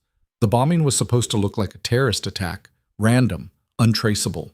One of the agents wrote it down and Moss kept talking, spilling everything, the money, the plan, Kane's involvement. And Claire watched, her hands finally stopping their shaking, as the man who'd tried to kill them fell apart. When the agents took Moss away, the office fell silent. Ethan sat behind his desk, staring at the space where Moss had been, and Claire could see the exhaustion etched into every line of his face. It's over, she said quietly. Not yet. Ethan looked at her. Kane's still out there, and he's not going to go quietly. The FBI has Moss's testimony. They'll arrest Kane. Maybe. But Kane's smart. He'll have lawyers, connections, ways to fight this. Ethan's jaw tightened. I'm not waiting for the legal system to do its job. I'm going to make sure he pays. Claire crossed the room and knelt beside his wheelchair. How? Ethan pulled out his phone and opened a file. Hale's been putting together a dossier. Every dirty deal Kane's ever made, every company he's destroyed, every lie he's told. We're going to give it to the press. All of it. But tomorrow morning, Victor Kane won't just be facing criminal charges. He'll be facing the court of public opinion. And that'll destroy him. That's the idea. Ethan's eyes met hers. He tried to kill us, Claire. He doesn't get to walk away. Claire thought about the ballroom, the explosions, the fear in Ethan's eyes when he thought she might die. She thought about everything Kane had taken, not just money, but lives, futures, hope. "Do it," she said. Ethan smiled, small, grim, satisfied. "Already done?" "The story goes live in 3 hours." By sunrise, Victor Kane's career was over. The headlines were brutal. Every major outlet ran the story: corruption, embezzlement, conspiracy to commit murder. Kane's face was plastered across every screen, his carefully constructed image crumbling in real time. His campaign suspended operations. His donors pulled funding. His allies distanced themselves so fast it would have been funny if it wasn't so vicious. And by noon, the FBI arrested him. Claire watched the news coverage from the estate's living room, Ethan beside her, and felt something loosen in her chest that had been tight since the gala. "It's really over," she said. "Yeah." Ethan's hand found hers. "It is." They sat there for a long time, watching Kane's empire burn, and Claire realized something that should have scared her but didn't. She didn't want to leave. Not in 10 months. Not ever. She'd signed a contract that said she'd walk away when this was over. But the idea of actually doing it, of going back to her old life, her old apartment, a world where Ethan Calloway wasn't in it, felt impossible. "Ethan," she said quietly. He looked at her. "Yeah? What happens now?" "Now we rebuild. The company, the reputation, all of it." He paused. "And we figure out what we are." Claire's heart hammered. "What do you want us to be?" Ethan turned to face her fully, and the walls he'd kept up since the day they met were gone completely. "I want you to stay," he said. "Not because of the contract, not because of the money. I want you to stay because I love you, and I hope, you love me too." Claire's breath caught. She should have been scared. She should have questioned it, analyzed it, reminded herself that this had started as a transaction and nothing more, but all she felt was sure. "Yeah," she said, her voice breaking. "I do." Ethan pulled her closer, and when he kissed her, it wasn't for cameras or contracts or anyone but them, and for the first time in her life, Claire Bennett felt like she was exactly where she was supposed to be. The days after Victor Kane's arrest should have felt like victory. The news cycle was relentless, every outlet picking apart Kane's corruption, Moss's testimony cementing the case, the FBI building charges that would keep both men locked up for decades. The Calloway Group's stock had stabilized, then climbed. Investors who'd been pulling back were suddenly calling again, eager to get in on the company that had survived an assassination attempt and come out stronger. But Claire couldn't shake the feeling that something was still wrong. She stood in Ethan's office 3 days after Kane's arrest, watching him work through a stack of contracts that needed his signature, and tried to pinpoint what was bothering her. "You're staring," Ethan said without looking up. "I'm thinking." "About?" "About the fact that this feels too easy." Claire crossed to the window, looking out at the estate grounds. Kane's in custody, Moss is cooperating, and suddenly everything's fine after months of people trying to destroy you? Ethan set down his pen. "You don't think it's over, do you?" He was quiet for a moment. Then he shook his head. "No, I don't." "Why not?" "Because Kane didn't work alone. Moss confirmed that much. And the people who backed Kane, the ones who funded his campaign, the ones who stood to gain if the Calloway Group collapsed, they're still out there." Ethan leaned back in his wheelchair. Kane was the face, but he wasn't the brain. Claire's stomach twisted. "So who was?" "I don't know yet, but I'm going to find out." That afternoon, Hale came to the office with news that confirmed Ethan's suspicions. "Kane's lawyers are filing motions to suppress evidence," Hale said, dropping a folder on the desk. "They're claiming entrapment, illegal surveillance, violations of his civil rights. Standard playbook for someone trying to muddy the waters." "Will it work?" Claire asked. "Not with Moss's testimony, but it'll drag things out, months, maybe years." Hale looked at Ethan. "Which gives his backers time to regroup." "Or to come after us again," Ethan said flatly. Hale nodded. "I've increased security. No one gets near the estate without clearance. But if they're determined, they'll find a way." Ethan's jaw tightened. "We need to go on offense. Find out who else is involved before they make their next move." I'm already working on it, Hale said. But it's not going to be fast. These people are good at hiding. Then we need to be better at finding them. After Hale left, Claire sat down across from Ethan, her mind racing. What if we're looking at this wrong? What do you mean? Kane and Moss were focused on the Calloway group, the money, the power, the leverage. But what if that wasn't the endgame? Claire leaned forward. What if destroying you was just one piece of a bigger plan? Ethan frowned. Keep going. Think about it. Kane's campaign was built on taking down corporate corruption. If he could have made you the poster child for everything wrong with big business, he would have won. But he needed you to actually collapse first. So he plants Moss, bleeds the company dry, tries to kill you when you get too close. Claire's pulse quickened as the pieces started falling into place. But if you're gone, who takes over? Ethan's face went very still. My father. And your father's been pushing you out since the accident. He told you himself you had 6 months to prove yourself or he'd call a board vote. Claire stood, pacing. What if Richard's part of this? What if he's been working with Kane to force you out so he can take back control? My father wouldn't... Ethan stopped, his expression darkening. Except he would. He called you weak. He's been undermining you at every turn, and he benefits if you fail. Claire met Ethan's eyes. I'm not saying he planted the bombs, but I am saying he might have known what was coming and let it happen. Ethan's hands clenched into fists. If that's true, if he was involved in any of this, then we need proof before we accuse him. Claire crossed back to the desk. Can we get access to his communications, his financial records? He's careful, always has been. Ethan pulled out his phone. But there's someone who might know where the bodies are buried. Who? My mother. Claire blinked. I didn't know you had a mother. Most people do. Ethan's mouth twisted into something bitter. She and my father divorced when I was 15. She walked away with a settlement and disappeared to Europe. We haven't spoken in years. But she knew Richard. She knew how he operated. She knew everything. Ethan stared at his phone. And if anyone could tell us whether he's capable of this, it's her. So call her. It's not that simple. Why not? Ethan looked up, and Claire saw the old hurt in his eyes. Because the last time I talked to her, she told me I was too much like him, and she couldn't watch me turn into Richard Calloway. Claire's chest tightened. Ethan, I'll call her. He dialed before he could change his mind, and Claire watched his expression harden as the line rang. A woman's voice answered, crisp and polished. Ethan, this is unexpected. Hello, Mother. Ethan's tone was carefully neutral. I need information. No pleasantries, no how have you been? How have you been? Lonely and rich. Your turn? There was a pause. What kind of information? The kind that tells me whether my father's been conspiring to destroy me.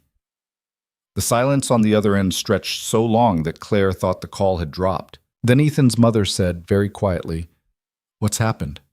Ethan told her. The bombs, Kane, Moss, the pattern of attacks. And when he finished, his mother let out a long breath. Richard always did play the long game, she said. But orchestrating an assassination attempt on his own son? That's a new low, even for him.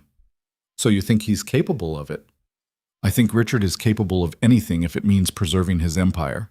Another pause. But I don't think he'd risk killing you. Too messy, too much exposure. He'd want you to fail on your own terms, public, humiliating, impossible to come back from. Like a bomb at a gala where I'm the center of attention, Ethan said flatly. No. Like a board vote where you're removed from power and he steps back in as the hero who saved the company. His mother's voice sharpened. If Richard wanted you dead, Ethan, you'd be dead. But if he wanted you gone, he'd let someone else do the dirty work and swoop in to clean up the mess. Claire's stomach dropped. He knew. He knew Kane was going to attack, and he let it happen. Who's that? Ethan's mother asked. Claire, my wife. Ah, the translator. There was a smile in her voice. I read about the wedding, very sudden, very convenient. It's not... Ethan stopped. It started that way. It's not anymore. Good. Richard hated anyone I actually cared about. Nice to know some things change. His mother's tone shifted, becoming businesslike. If you want proof, Look at Richard's offshore accounts. He keeps a set of records in a safety deposit box at First National, box 447. The key's in his office, hidden in the base of that ugly bronze statue he loves. How do you know that? Because I'm the one who set up the accounts 20 years ago, and Richard's too arrogant to change his systems. She paused. Be careful, Ethan. If you go after him, he'll destroy you. He won't hesitate. Neither will I. I know. That's what scares me. His mother's voice softened. For what it's worth, I'm proud of you. You survived something that should have broken you, and you're still fighting. That takes strength Richard never had. Ethan's throat worked. Thank you. Don't thank me. Just win. The line went dead. Ethan sat there for a moment, staring at his phone. Then he looked at Claire. We need to get into that safety deposit box. How? Your father's not just going to hand over the key. No, but he's not here right now. He's at a board meeting downtown. Ethan's eyes were hard, which means the office is empty. Claire felt her pulse quicken. You want to break into his office? I want to get what's mine. There's a difference. Ethan, if he catches us, he won't. Not if we're fast. Ethan rolled toward the door. You coming? Claire should have said no. She should have told him this was insane, that breaking into Richard Calloway's office was a line they couldn't uncross. But she thought about the bombs, the fear, the way Richard had looked at Ethan like he was already dead. Yeah, she said. I'm coming. Richard Calloway's office was on the top floor of the main building, behind a door that required both a key card and a fingerprint scanner. But Ethan had access. He was still technically the heir, still part of the executive team. The office was exactly what Claire expected. Dark wood, leather chairs, floor-to-ceiling windows overlooking the city. And in the corner, on a marble pedestal, sat the ugliest bronze statue Claire had ever seen. Some abstract thing that looked like it was trying to be an eagle, but had given up halfway through. That's it, Ethan said, rolling toward the statue. Claire kept watch at the door while Ethan ran his hands over the base of the sculpture, feeling for a hidden compartment. After a moment, something clicked, and a small drawer slid open. Inside was a single key. Got it. Ethan pocketed the key and closed the drawer. Let's go. They made it out of the building without being stopped, and by the time they reached the bank, Claire's nerves were so frayed she thought she might break. The safety deposit box was in the vault, and the bank manager, who recognized Ethan immediately, didn't ask any questions when he presented the key and signed the access log. Inside the box were 3 file folders and a USB drive. Ethan opened the first folder and Claire watched his face go pale. What is it? She asked. Contracts. Between Richard and Kane's campaign, financial support in exchange for regulatory favors. Ethan flipped through the pages, his hands shaking. He's been working with Kane for 5 years, funding him, guiding him, positioning him to take down competitors. Including me. Claire picked up the second folder. Inside were bank statements showing transfers from Richard's offshore accounts to the shell corporation that Moss had been using. Millions of dollars moving through layers of legal protection, all of it designed to look legitimate. He funded the whole thing, Claire said quietly. Kane, Moss, all of it. Your father bankrolled your assassination attempt. Ethan didn't answer. He just stared at the documents like they'd burned him.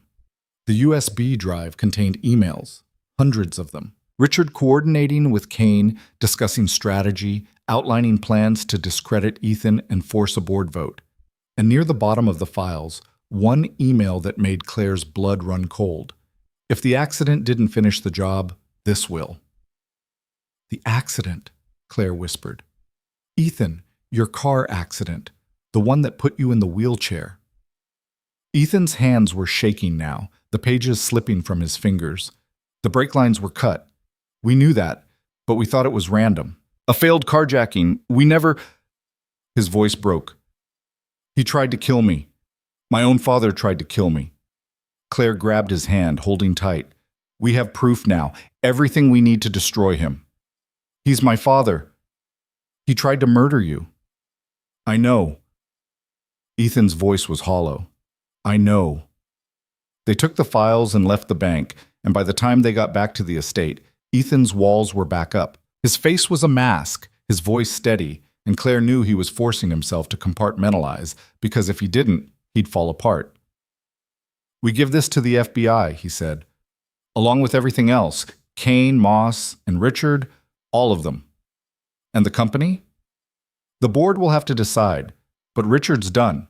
After this gets out, he'll be lucky if he doesn't spend the rest of his life in prison." Claire wanted to say something comforting. She wanted to tell him it would be okay, that he'd get through this, but she knew better. So she just stayed beside him while he called the FBI, handed over the evidence, and watched his father's empire start to crumble. The fallout was nuclear. Richard Calloway was arrested within 24 hours, charged with conspiracy to commit murder, embezzlement, fraud, and a dozen other counts that would keep him locked up for the rest of his life.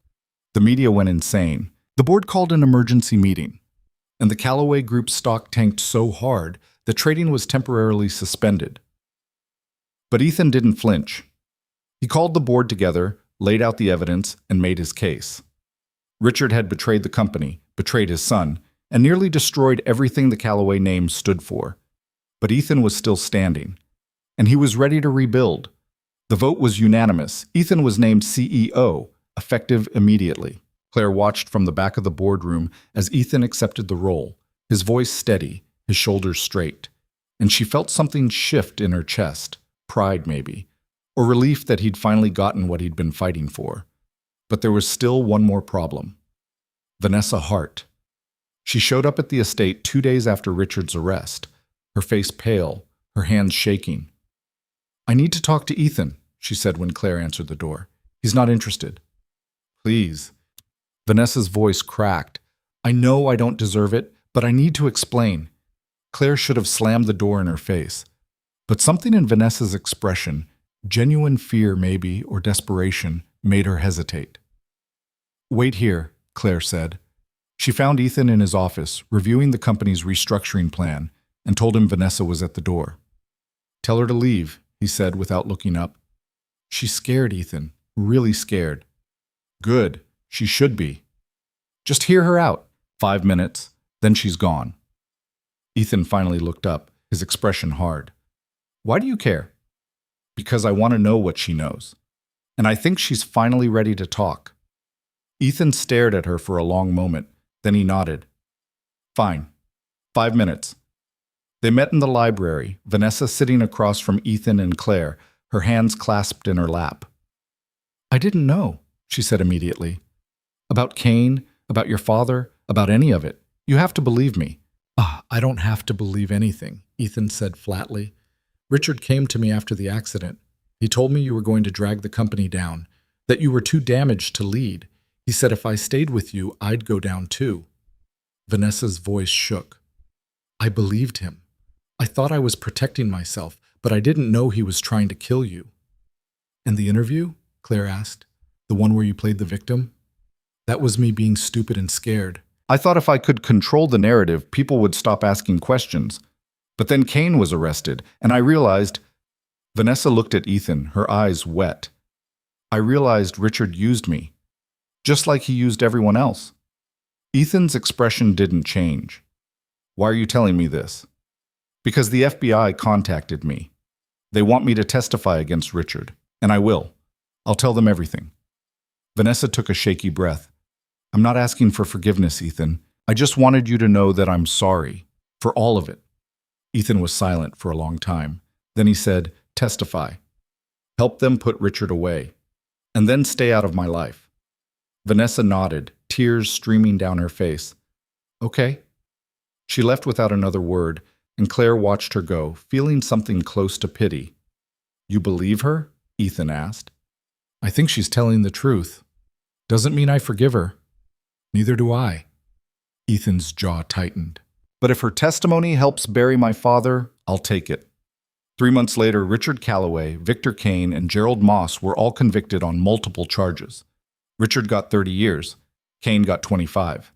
Moss got 15 in exchange for his cooperation. The Calloway Group stabilized, then thrived. Ethan restructured the board, brought in new leadership, and turned the company into something cleaner, stronger, more transparent. Investors came back. The stock climbed, and slowly, the Calloway name stopped being synonymous with scandal and started meaning something worth respecting again. And Claire was there for all of it. She'd started her own consulting firm, helping companies navigate cross-cultural negotiations, using her skills to build bridges instead of just translating words.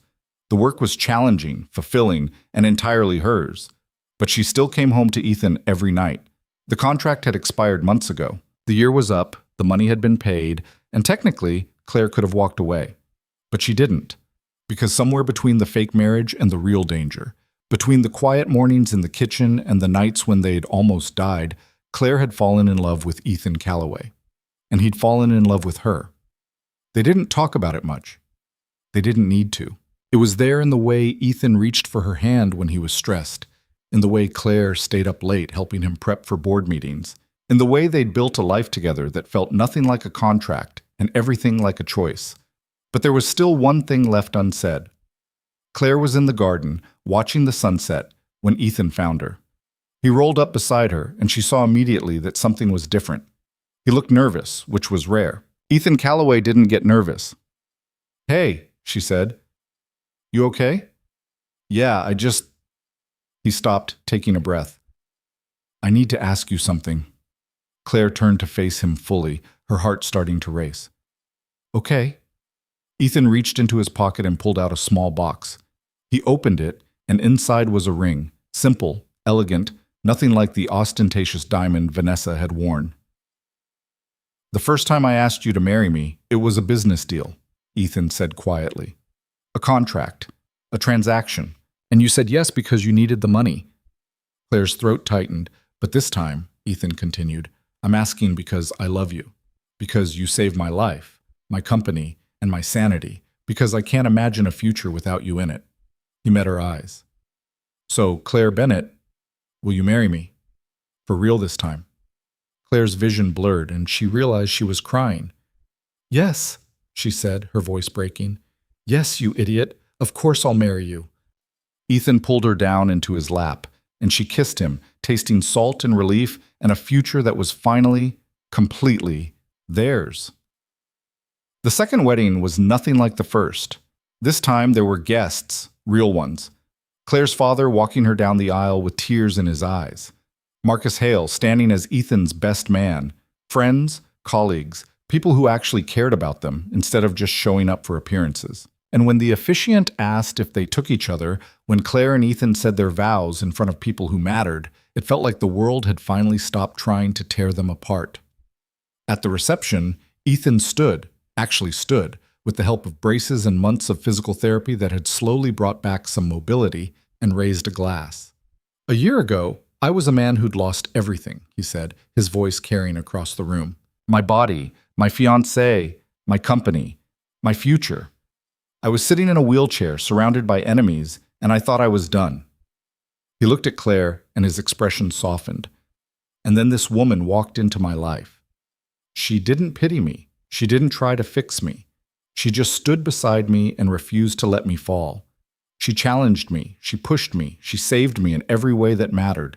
Ethan's voice roughened. "Claire Calloway, you are the strongest, smartest, most stubborn person I've ever met, and I'm the luckiest man alive because you chose to stay." The room erupted in applause, and Claire felt her face flush as Ethan sat back down and pulled her close. "I love you," he whispered. "I love you too," she whispered back. And as the night stretched on, filled with laughter and music and people who'd fought beside them, Claire realized something that made her chest ache in the best way. She'd come here looking for money, for survival, for a way to save her father and keep her head above water. But she'd found something infinitely more valuable. She'd found home. Years later, Claire stood in the lobby of the Calloway Group headquarters, watching workers install a plaque near the entrance. The Calloway Foundation, established 2028, supporting education, healthcare, and opportunity for those who need it most. Ethan rolled up beside her, reading the plaque over her shoulder. "You think it's too much?" "I think it's perfect." Claire turned to face him. "Your father built an empire by taking from people. You're building one by giving back. That's the difference." "We're building one," Ethan corrected. "This foundation was your idea. And you made it happen." "We made it happen." Ethan reached for her hand. "That's how this works, remember? We're a team." Claire smiled. "Yeah, we are."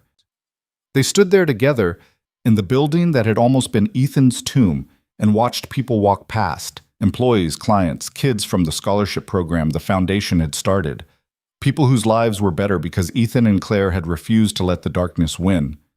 And Claire thought about the woman she'd been a few years ago, drowning in debt, desperate for a lifeline, willing to fake a marriage just to survive. She'd thought she was selling herself, trading her dignity for a paycheck. But she'd been wrong. She hadn't sold anything. She'd invested in something real, something worth fighting for. And the returns had been immeasurable. That night, back at the estate, Claire found Ethan in the library, reading through reports for the foundation's next project. "You're going to work yourself to death," she said, leaning against the doorframe. "Says the woman who scheduled 4 meetings before breakfast tomorrow." "Fair point." Well, Claire crossed the room and sat down beside him. "We're good at this, aren't we? The whole changing the world thing." "We're getting there." Ethan set down the report. "You ever regret it? Saying yes to that first contract?" Claire thought about it. The fear, the uncertainty, the nights when she'd wondered if she'd made a terrible mistake. "No," she said finally. "I don't regret it, because it brought me here. To you." Ethan pulled her closer, and she rested her head on his shoulder, feeling the steady beat of his heart. "I used to think I needed to be whole to deserve love," Ethan said quietly. "That the accident made me less than I was. That no one would choose me if they had other options. And now? Now I know that's bullshit." He kissed the top of her head. "You chose me. Not because you had to. Not because I paid you. You chose me because you saw something worth staying for. And that's more than I ever thought I'd get." Claire's throat tightened. "You know what I saw?" "What?" "A man who refused to quit, who got knocked down and got back up, who turned pain into power and built something better from the wreckage." She looked up at him. "I saw you, Ethan, the real you, and that was enough." Ethan's eyes were wet, and he didn't bother hiding it. "I love you. I love you too." They sat there in the quiet library, wrapped in each other, and Claire knew with absolute certainty that this was it. This was the life she was supposed to live. Not the one she'd planned, not the safe, small existence she'd been settling for. This. The messy, complicated, beautiful life she'd built with a man who'd been broken and put himself back together. Who'd faced down assassins and corrupt politicians and his own father, and come out stronger. This was worth every risk she'd taken, every moment of fear, every second of doubt. Because in the end, Claire Bennett had walked into a contract marriage with nothing to lose and everything to gain, and she'd walked out with a partner, a purpose, and a love that would last the rest of her life. The empire had been saved, the enemies had been defeated, and Claire and Ethan Calloway stood together, unbroken, unbowed, and ready for whatever came next. Because that's what they did. They survived, they fought, and they won. Together.